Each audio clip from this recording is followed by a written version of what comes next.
मैं अनस अब्दुल्ला। स्वागत है आप सभी का एक नई वीडियो में।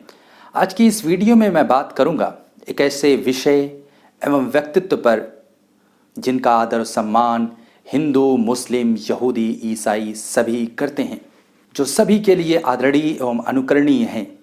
लेकिन दुर्भाग्यवश उनके नाम पर लंबे समय से एक विशेष समाज का शोषण किया जाता रहा है।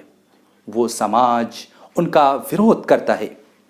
जी हाँ, आज की इस वीडियो में मैं इसी पर प्रकाश डालूंगा कि कौन है मनु, क्या है मनु की वास्तविकता, क्या मनु ने बनाई जातियां।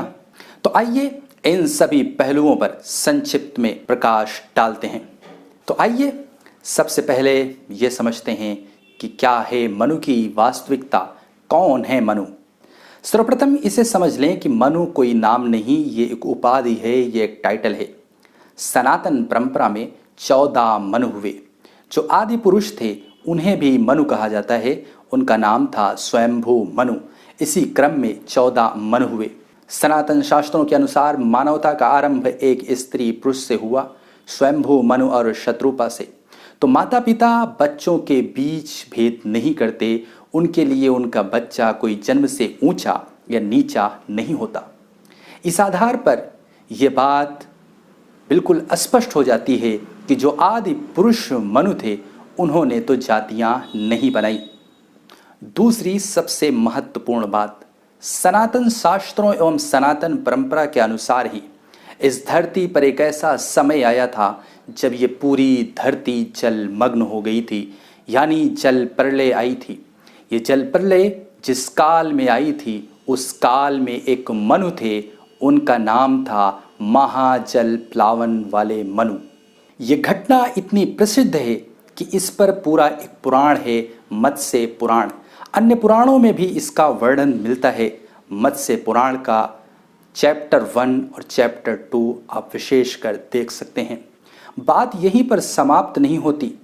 इस ऐतिहासिक घटना का वर्णन मुसलमानों के यहाँ कुरान में, तो ईसाइयों और यहूदियों के यहाँ बाइबिल में वर्णन मिलता है।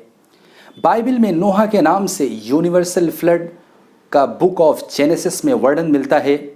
तो कुरान की सूरह अनकबूत, सूरह शूरा, अन्य स्थानों पर इसका वर्णन मिलता है। इससे एक बात तो स्पष्ट हो जाती है कि जिस रूप में ये घटना हूबहू सभी स्थानों पर मिल रही है, अतीत में ऐसी घटना घटित हुई थी।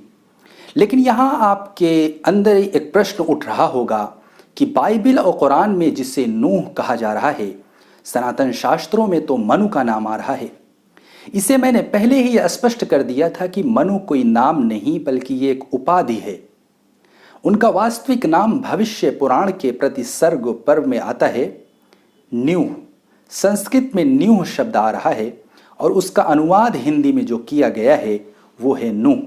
तो भाषा नाम का भेद भी समाप्त हो जाता है। संस्कृत की सुप्रसिद्ध डिक्शनरी सर मोनियर विलियम्स की, उसमें जब हम नूह का रूट वर्ड धातु रूप तलाश करते हैं तो ये इसका रूट वर्ड किसी अन्य भाषा में नहीं मिलता, संस्कृत में ही मिलता है।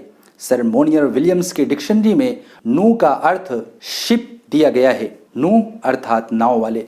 हम सभी जानते हैं जब ये प्रलय आई थी तो महाजल प्लावन वाले मनु को यह आदेश दिया गया था कि वो नाव पर सवार हो जाएं।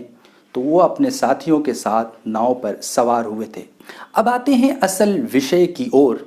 इससे इतना तो स्पष्ट हो जाता है कि जो ये कहा जाता है कि मनु ने जातियां बनाई या उनके नाम पर लोगों का शोषण होता है, उन्होंने तो जातियां नहीं बनाई, बल्कि जब जल प्रलय आई तो उसमें सभी पापियों का नाश हो गया।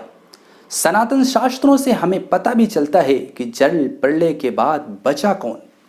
सनातन शास्त्रों के अनुसार जब जल प्रलय आई तो मनु महाराज को यह आदेश दिया गया कि वो अपने नाव में सवार हो जाएं, अपने साथियों को लेकर, पशु पक्षियों के जोड़ों को लेकर, इत्यादि चीज़ें लेकर वो नाव में सवार हो गए, इसलिए कि अब मानवता का दोबारा आरंभ होता था।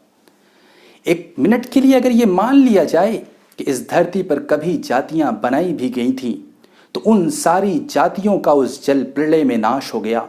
अगर कोई ब्राह्मण था तो वो पापी था, उसका नाश हुआ। अगर कोई क्षत्रिय था तो वो भी पापी था, उसका नाश हुआ। अगर कोई वैश्य था, कोई शूद्र था, तो ये सभी पापी थे, इनका नाश हुआ। अब बचे कौन? बचे मनु महाराज और उनके साथी, जिन्हें सनातन शास्त्रों में सप्त ऋषि कहा जाता है। तो इस आधार पर हम सभी ऋषियों की संतान हैं, यानी पूरी मानवता, पूरी इंसानियत, पूरा संसार ऋषियों की संतान है। तो हम सभी जन्म के आधार पर समान हैं, जन्म से कोई ऊंचा नीचा नहीं। इन तथ्यों प्रमाणों के आधार पर यह बात बिल्कुल स्पष्ट हो जाती है कि मनु महाराज ने तो जातियां नहीं बनाई थी। इन तथ्यों प्रमाणों के आधार पर यह बात भी स्पष्ट हो जाती है कि उन्होंने जातियों को मिटाया था। और जो जल प्रलय आई, अगर कभी जातियां बनी भी थी एक मिनट के लिए मान लिया जाए, तो उन सभी जातियों का विनाश हो गया। अब बचे कौन? बचे मनु महाराज और ऋषि। तो हम सभी ऋषियों की संतान हैं। इस वीडियो को बनाने की आवश्यकता इसलिए पड़ी, एक ऐसा व्यक्तित्व जो हिंदू, मुस्लिम, ईसाई, यहूदी सभी के लिए आदरणीय हैं, लेकिन उनके नाम पर कीचड़ उछाला जाता है कि उन्होंने जातियां बनाई, लोग उनसे घृणा करते हैं, जबकि उनका जीवन इन सभी कृतियों के विरुद्ध रहा। उन्होंने इसको मिटाया।